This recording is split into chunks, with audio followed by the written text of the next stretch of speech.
On a tous déjà ressenti ça, ces émotions difficiles, un peu comme des vagues qui menacent de nous submerger. Mais face à leur puissance, on fait quoi? Aujourd'hui, on va plonger dans la sagesse du Dalai Lama pour explorer 2 antidotes vraiment puissants, capables de calmer ces tempêtes intérieures.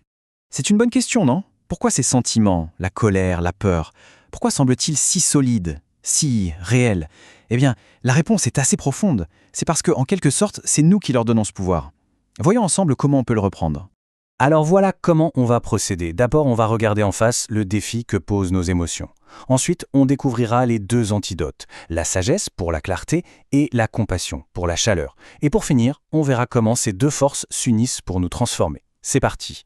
Première étape donc, identifier cette fameuse agitation intérieure. Cette lutte qu'on mène parfois contre nos propres émotions, c'est un terrain qu'on connaît toutes et tous, n'est-ce pas?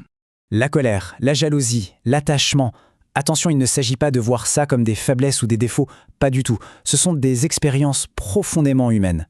La sagesse ancienne, elle, ne nous dit pas de les supprimer, mais elle nous donne des outils pour les transformer de l'intérieur. Ok, passons au premier antidote. Et là, je vous préviens, c'est un concept qui peut paraître un peu étrange au début, la sagesse de la vacuité. C'est une clé pour voir la réalité d'une toute autre manière, et vous allez voir, c'est beaucoup moins abstrait qu'on ne le pense. Alors, la vacuité, qu'on appelle aussi shunyata, qu'est-ce que ça veut dire au juste? Très important, ça ne veut pas dire le vide ou le néant.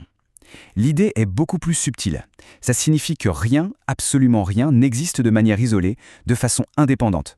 Tout est en fait profondément interconnecté. Il faut vraiment bien faire la distinction ici. La vacuité, ce n'est pas une vision pessimiste ou nihiliste du monde. C'est tout le contraire. C'est voir le monde comme une immense toile où tout est lié, un état de pur potentiel où chaque chose dépend des autres. Pour que ça soit plus clair, prenons une image toute simple.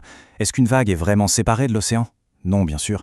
Un nuage, de quoi est-il fait? D'eau, de chaleur, de poussière, donc d'éléments qui ne sont pas nuages.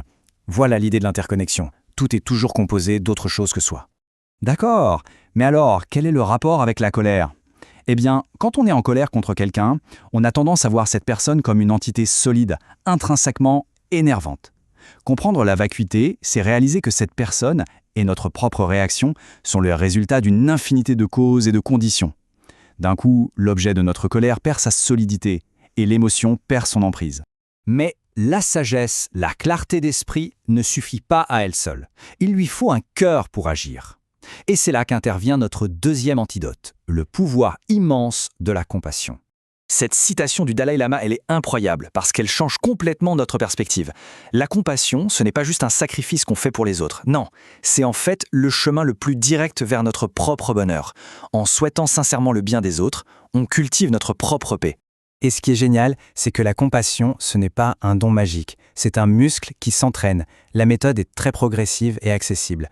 On commence avec une personne qu'on aime, facile, puis on étend ce sentiment à une personne neutre, ensuite, plus difficile, à quelqu'un avec qui on a des tensions, et enfin, on essaie de l'élargir à tous les êtres. C'est un véritable entraînement du cœur. On a donc nos 2 clés. D'un côté, la sagesse, qui dissout la solidité de nos problèmes. De l'autre, la compassion, qui ouvre grand notre cœur. Mais comment est-ce qu'elles fonctionnent ensemble? Ce ne sont pas 2 chemins séparés, mais bien les 2 faces d'une seule et même voie.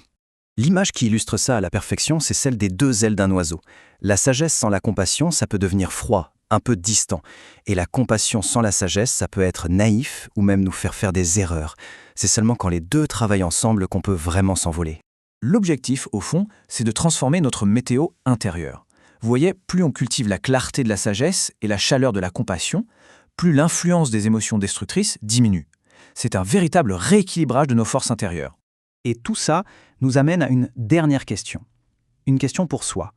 Dans sa propre vie, là maintenant, quelle est l'émotion la plus tenace que cette double approche pourrait aider à apaiser? Quelle tempête intérieure la sagesse et la compassion, main dans la main, pourraient commencer à calmer? La réponse, bien sûr, elle se trouve dans un cheminement tout à fait personnel.